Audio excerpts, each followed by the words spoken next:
I started welding in high school when I was in the 10th grade and went through the 3-year program there. R.D. Anderson and our joint program really is a good thing for high school students. They offer several different career paths and they help high school students get jobs every year.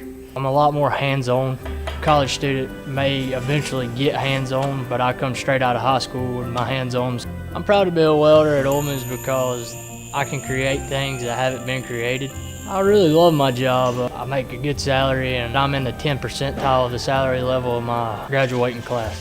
With this job, I'm able to enjoy the lifestyle, going fishing, hunting. We go to the beach. There's no cut corners. I drive new vehicles. I feel that the more the industry moves into this area, the more welders we will be needing in the future. Choose what makes you happy. Do what you enjoy because it's your life. You're the one that's got to live it. If you choose to be hands-on, go to a tech program, get certified, do what I do.